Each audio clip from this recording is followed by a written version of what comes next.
Venus does not play around, and we all have Venus somewhere in our chart. And even though Venus is generally perceived as this beautiful goddess who is abundant and calling forth that which she wants, standing in the shell, dripping in pearls, she is a very strong force to be reckoned with. And we are all feeling that strong force to be reckoned with, from having to look at our money, having to look at what we have, don't have, want, no longer need, looking at influencers who are feeling the heat of wanting the popularity and feeling a fall from grace, or celebrities who are spending hundreds of thousands of dollars to cut into their skin so that they look younger for a few more years. Big Venus themes are up in the collective right now and have been. And we're going to talk about it because this is a huge Venus week. I'm Natha Perkins of Astrology, and we're going to break it down. As you guys know, I release these on both my podcast, Star Narratives, and on YouTube if you prefer video or audio form. And I am a professional astrologer, but it's more than that. I am pulling information from the dynamic field of awareness in real time and translating it to you. My intention always is not just to tell you what's happening in the skies, to make it relatable to your own personal lived and felt experience. You are here to grow and learn and evolve, and evolution is on hyperdrive right now. And it requires you knowing yourself, you being able to see your patterns, your blind spots, and also continue to walk your path towards healing, towards becoming a better person. There really is something to be said where our souls want to learn the lessons. We want to do the things so that we don't get stuck in the karmic loop. This is a lifetime. If you're listening to this, you are in a lifetime where you are here to break that karmic loop, if at all possible. And it requires a few things: self-awareness, spiritual awakening, spiritual connection, and a continued thirst to learn more and more about what we're actually doing here on the planet. And I'm teaching you some stuff about that. Of course, I'm not the only voice. You can take or leave whatever fits. If it doesn't make sense to you, or if you don't like it, no problem. I don't care. I am not a cult leader who is telling you to do things my way. I am not the only one that has this information. In fact, you have this information within you, and I'm simply here to remind you of it and to hold a mirror up to you so that you can see yourself clearly. So we are talking about the path ahead. This is my astrology forecast for the week of June 2nd through June 8th. If you like my style and you want to work with me, you can find me at electraastrology.com. I have some really cool offerings. More than just astrology readings, more than just astrology. This is the deep work. So you can find me there. And let's look at the charts. We're beginning this week with Venus still in a conjunction to Chiron. She is past Chiron at this point, so she has gotten the medicine that she needed. So think back in your own experience. What was going on this past week that related to your boundaries, your desires, your passion, your purpose? Things that might have been blocking you from hitting those. And then also a deeper question around what your values are now. How is your self-confidence? What does your self-worth have to say about what you deserve? When Venus met with Chiron, as it happens every time, this is that energy that says there's something here to be healed. And we've been doing Venus work for several years now, our whole lives, but for several years, Venus themes have been front and center. And so this was a powerful past week of figuring out what needs to be healed and hopefully getting some indication of what the medicine is, whether it's about having deeper conversations with the people that you love or blocking somebody that is no longer serving you. Maybe it's just about an understanding of a relationship dynamic, or you might have found some themes around money showing up. We tend to have a pretty constant desire for more and more, but the truth is, do we need more, or do we really just need enough? And so these are the kind of themes that Venus might have brought up for you. And I'm having you think about what came up for you because I want to tell you about what's next. On June 4th, we see that Venus here is in a sextile to Jupiter. This is a positive relationship. This is like Venus coming to understand, right? You've come to understand something about your worthiness or about your relationship to money, or maybe something to do with a specific relationship in your life. You've come to understand it. You felt the pain point. You got into a deeper layer of what was really going on. Hopefully, got some medicine or some ideas for how to heal. And then Venus gets on the proverbial phone to Jupiter. Jupiter is about expansion. Jupiter helps you to make meaning. So you're still making meaning of what you discovered over this past week. Or maybe Jupiter is bringing you an opportunity. Maybe it's a new therapist or somebody to help you understand it. Maybe it's just getting downloads. And I say downloads because I want to point out that we've got a number of 28-degree planets today. We have Venus, Uranus, and Jupiter all at 28 degrees. Now, they're not exact, so they're not perfected. But when we have a bunch of planets all at the same degree, there's something really potent that happens for all of us. So we bring in that Venus energy of desire, of wanting abundance, wanting to be appealing and attractive, wanting to be in relationship. And we know Venus is a powerhouse. So Venus wants what she wants and will get what she wants. We bring in the energy of Jupiter, which is the god of the skies, Zeus, that says, what do you want? I'll bring it to you. I'll bring you the opportunities. I'll bring you the luck. I will help you to expand. And then we have Uranus, which is the energy of change, of bringing something new and even unexpected in. So in degree theory in astrology, the 29th degree is actually the degree of finalizing and moving on.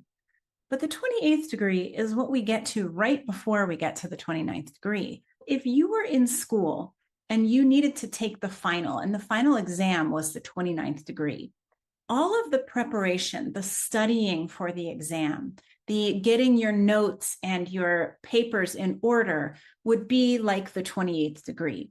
So when it comes to these themes, there's a sense of getting everything in order, getting prepared so that you can eventually finalize and move on to what's next. Now, I want to show you something. So every once in a while, when I am preparing for these, I'll just get an intuitive hit to check something. And I'm going to add some extra points to this map. If you're listening, I'll walk you through it. I just added a ton of new points to this zodiac, but I had a hit that I needed to just add extra points just to see what else was going on. And I found Eros, which is an asteroid, in 1898. Eros, I don't tend to use Eros in my charts, but astrologically, Eros represents passion, erotic desire, and magnetism. So it's almost like we take the Venus themes and we bump it up when we go into it. Now, Eros takes about 2 years to circle. So this happened about 1 year and 3/4 ago. So Eros presumably met with Saturn. So right now, what we see is that Eros is in a conjunction with Saturn this week. This week, Eros is in a conjunction with Saturn and Neptune. And we'll meet with Saturn and then spend some time in between Saturn and Neptune, and then meet with Neptune in the sign of Aries. Okay, so why is this important? Why am I talking about it? Because when we are looking at our Venus themes, and the part of you that wants to be desired and that desires, wants to be appealing and attractive and is attracted to things. This is like the boost. This is the same feeling that we get when we're starving and we can't wait to eat something. And then we finally get that plate of food and it tastes so good. Or when we're dying of thirst and we finally get an ice cold glass of water. Or we are so interested in a partner and we finally get to physically touch them, or we get to smell them. This is that space of yearning, of wanting, and then of getting. And with Venus, when Venus is having problems, which our Venus problems have been very loud over the past few years, Venus has had to do all of this uncomfortable stuff. So sometimes we may feel just like low-grade hunger that doesn't get satiated, or a thirst that can't get quenched, or we may yearn for physical contact and we just can't get it, right? And so Eros is that energy that is like the thunderclap. It's, yes, I want this and I'm going to get it. And I'm just immersed in the energy of getting what I want. It's this magnetic pull and push. It can also be associated with lust. And lust, of course, is one of the 7 deadly sins. And that is one of the shadow sides when we look at Venus and Mars as the 2 lovers in the chart. And we say we want what we want, but we don't want to want it too hard. So we're dealing with these themes right now. They're in the collective. And how interesting that as we're talking about this Venus week, because Venus is going to change signs into the sign of Taurus, which she rules, she becomes extra strong in Taurus. But in this week, we're watching Eros meet with Saturn, which is about limitations and boundaries. But it's in the sign of Aries, which is a Mars-ruled sign. So it is that passion, that driving force, that wanting to penetrate, wanting to move forward with action and energy. And Saturn is there saying, have some boundaries, slow down. And what is the benefit of slowing down? We don't want to be driven by our lust. We end up making poor decisions, or we end up getting too egotistical and being driven by our egos, which is a Mars Aries issue. Like, I can always get what I want, and I'm going to do anything to get what I want. That's erring on the shadow side. So Saturn is teaching us something. We've been understanding on a deeper level what we want and who we are and what's been blocking us with Chiron meeting with Venus. And now we know what we want to do to move forward. And Saturn is saying, don't move forward out of lust or ego. And then Eros meets with Neptune, and Neptune is the spiritual teacher. So there's something very spiritual to be understood this week when it comes to your Venus themes around your money, around your value, around your relationships, around the Aries themes, the sexual drive, the Eros themes, that deep yearning, that wanting what we want and going for it and getting it. It's like they're like all pieces of the same puzzle. Now, on the 5th is when we watch Venus. On the 5th is when we watch Venus transition into Taurus. Before she goes there, she's at that 29th degree, which is the finalizing degree. We're finishing our lessons around Venus in Aries, which is a mismatch of energy, because that is Venus, the feminine goddess, in Mars, the masculine warrior's house. But finally, Venus enters Taurus. Venus rules Taurus. That is where we come to understand our abundance. We come to really get it. Like, I have what I need. It's absolutely beautiful. There's so much beauty. There's so many senses that are being appeased. Things look good and taste good and smell good. And finally, our Venus has a moment to just get comfortable and regroup.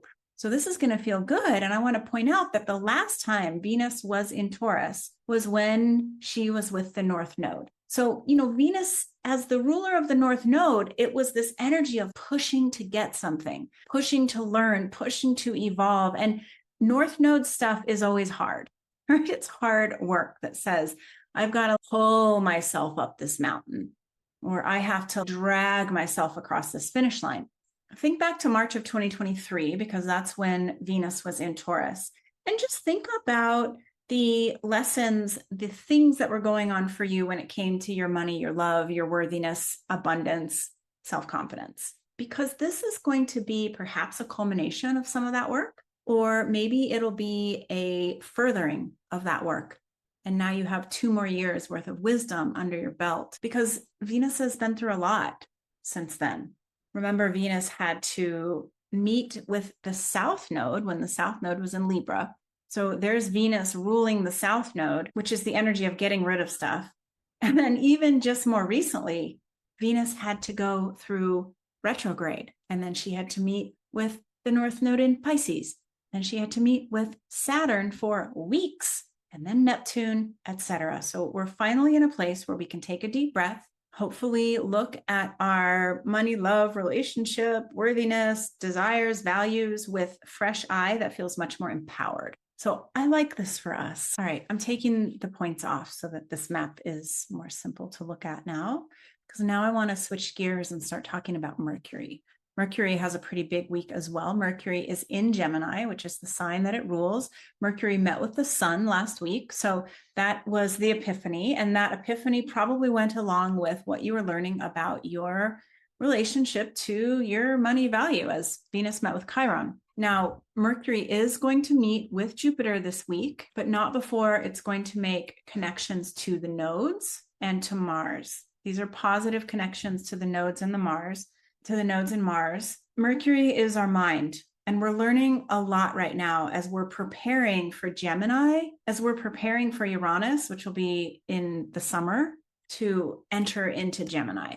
This is the complete transformation of the way that we relate to information. Dylan from Human Design Maven and I did a great YouTube live. You should check that out because we touch in on some of this, on this really significant change in the way that we think that's coming online. It's been building, of course, but this Gemini season is helping you to see something that is going to be impactful for you personally as we continue to move through this energy.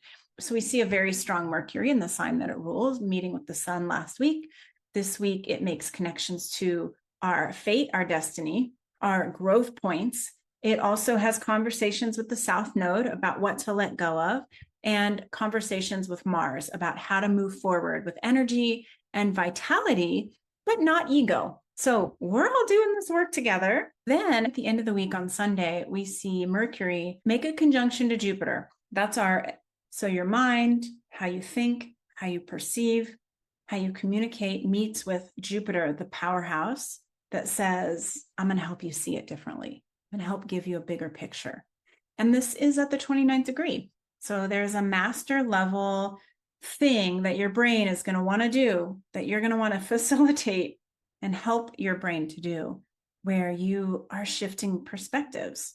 You are zooming out and seeing things very differently, gathering the keys that you're going to need to unlock the doors later in the summer when Uranus enters Gemini, gathering the keys to take with you. As a few hours after that, Mercury enters Cancer. So the mind goes from being very overactive, trying to gather all the information, trying to understand, asking plenty of questions, into Cancer, which is the energy of retreat, where we have to go in. And now we have to feel. That's always a hard transition for the mind. Mind would rather logic and think. But there's something important as Mercury hits Cancer, knowing that Jupiter is going to roll into Cancer very quickly. So when these planets change signs, it's almost like the same energy as us changing countries. So imagine that one day you're in the United States, and then you take a plane, and the next day you're in Africa. Completely different. You are still there. Your same themes, your desires, your hopes, your dreams, your passions are all there. But now the landscape is completely different. And you've got to figure out, how do I work with this? So as we are poised with Mercury entering Cancer, followed very quickly by Jupiter, there's some transition energy where we move from trying to know it all into feeling, slowing down, and intuiting. So in a nutshell, we're continuing to look at our values, continuing to get clear. There is a lot of paring down that is required. And we look at the South Node currently in Gemini, and we say, what are we supposed to pare down? We're supposed to pare down on our overdoing, on that part of us that is always seeking perfection, whatever your version of perfection is. Your version may be, I can only rest when I make $1 million, or I can only feel good about myself when I get this work done.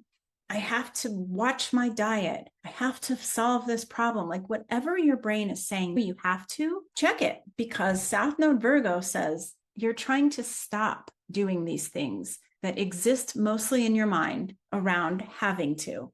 North Node in Pisces says, are you being guided? Are you allowing yourself to be guided? Are you developing a stronger relationship with your higher power so that you can better understand flow and divine timing? Just some super easy stuff for all of us. All right. I hope this was helpful, and I will see you all next week.